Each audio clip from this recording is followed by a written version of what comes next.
Halo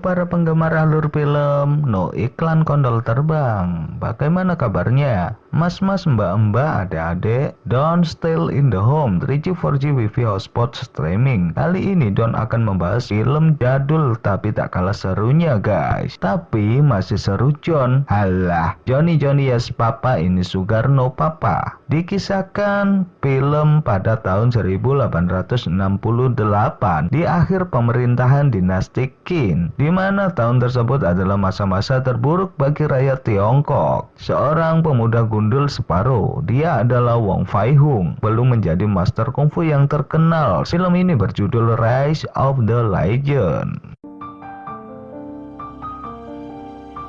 You slept away the morning, the things that you would miss, like laughter from the kitchen, or a memory like this. Taburkan mesa seres, taburkan cinta. Jangan pindah ke channel sebelah dulu dong, nonton dulu ini sampai habis. Di awal film kita akan melihat pertarungan Wong dan Bang Jago. Kita bahas di pertengahan film yang Don bahas kali ini. Awal film diceritakan Wong Fai Hung kecil dengan ayahnya yang akan mengobati beberapa anak terlantar. Lalu anak-anak tersebut dibawa ke rumahnya untuk mendapatkan pengobatan yang lebih intensif. Selain diobati medis, mereka juga mendapatkan pengobatan akupuntur. Anak-anak yang terlihat parah dengan sakitnya baik merasa kesal dengan negerinya saat ini. Ini adalah Tanjung Huangfu, pelabuhan terbesar di Guangzhou. Orang-orang menyebutnya jalur sutra menuju dunia perdagangan dan pelayaran di Laut Cina, dan banyak menarik yang akhirnya meruntuhkan kejayaan dinasti Qing akibat perang dan krisis ekonomi. Di sini diceritakan keadaan di mana orang bekerja saja mereka harus membayar uang kepada preman setempat. Namun kebanyakan dari pekerja itu mengalami kematian tanpa sebab yang jelas. Di sini ada seorang pria yang dijuluki Macan Satu atau Setan Utara. Dia bertugas menjalankan bisnis di pelabuhan dan perbudakan buruh.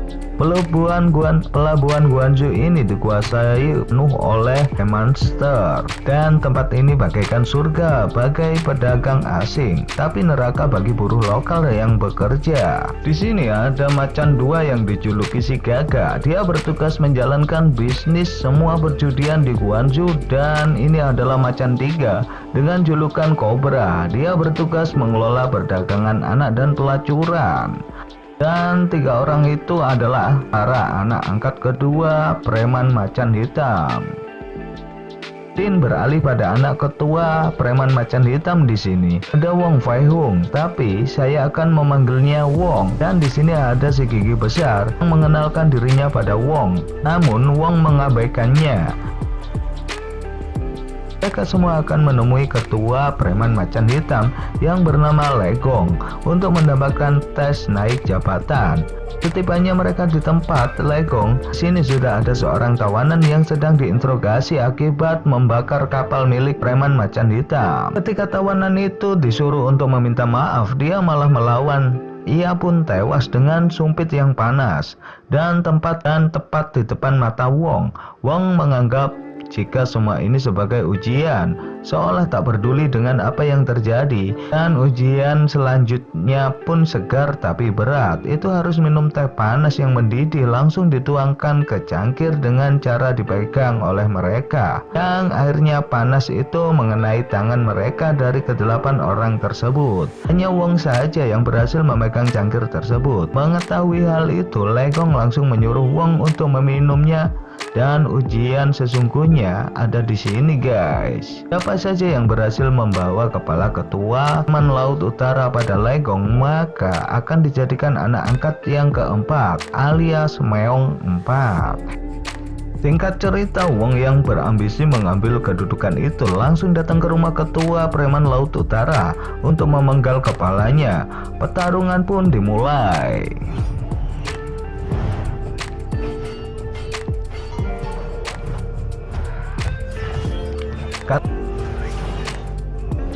Karena ilmu pedang Wong kalah, seketika itu pula Wong langsung menghajar dan meninju kepalanya yang membuat dia terpenggal oleh pedangnya sendiri.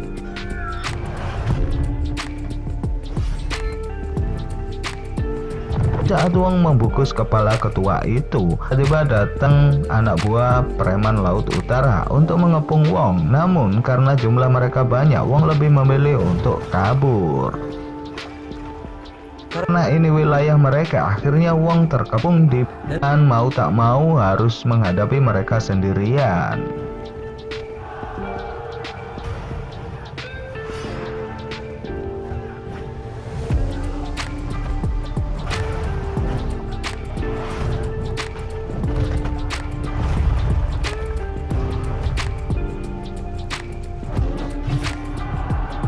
Karena jumlah mereka semakin banyak di saat sudah kehabisan tenaga dan muncullah si gigi besar dengan melempar petasan dan Wong pun terselamatkan.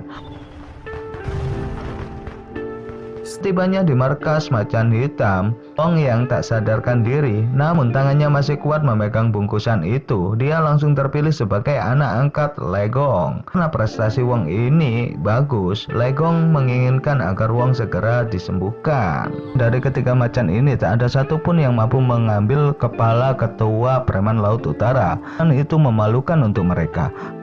Lalu Legong meminta agar penggalan kepala itu segera dipajang supaya semua orang tahu siapa penguasa preman Laut Utara yang sekarang. Lama kemudian akhirnya Wong siuman dari pingsannya karena si gigi besar berhutang nyawa dan pernah diselamatkan oleh Wong. Dia akan terus menganggap Wong sebagai ketua untuk dirinya. Beralih pada lamunan Wong di waktu kecilnya. Di sana ada Ahu, si Oha, dan Chun. Ia masih teringat teman kecil yang sudah dianggap sebagai adik yang bernama si Oha diculik dan akan dijual paksa ke rumah bunga.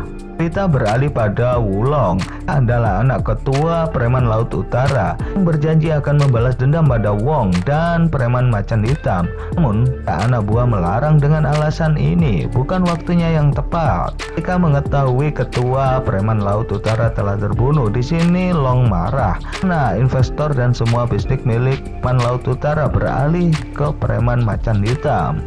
Beralih pada Wong yang sedang ditato. Dalam obrolannya, Wong mendapatkan informasi penting mengenai harta milik Legong yang disimpan di sebuah tempat yang aman. Hanya bisa dibuka dengan dua kunci yang berbeda yang terbuat dari emas dan perak, yang masing-masing kuncinya itu dipegang oleh Gagak dan Kobra.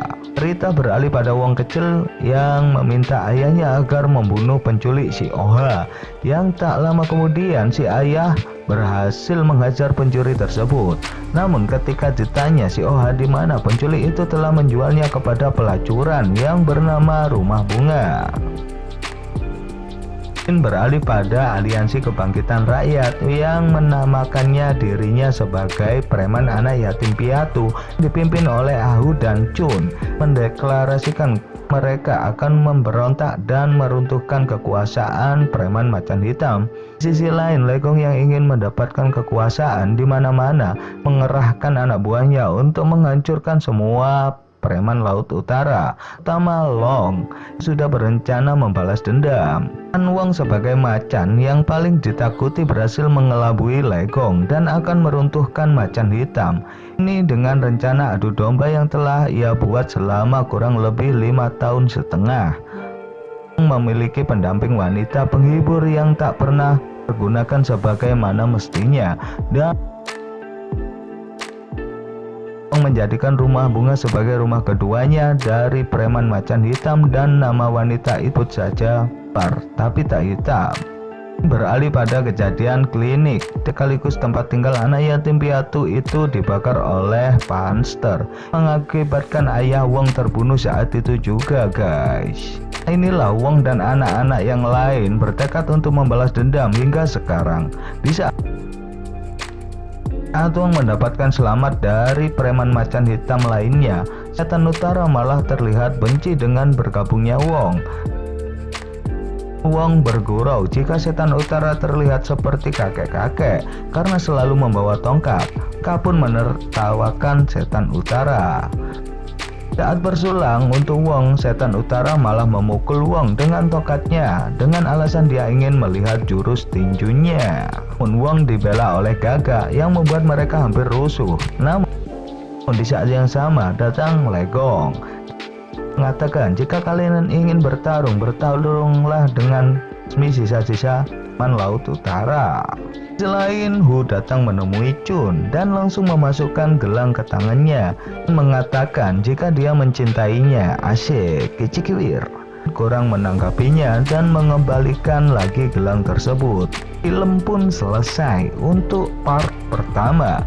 Jangan lupa saksikan video part kedua guys, yang penuh dengan pertarungan Wong hingga menjadi Wong Fai Hung. Asyik.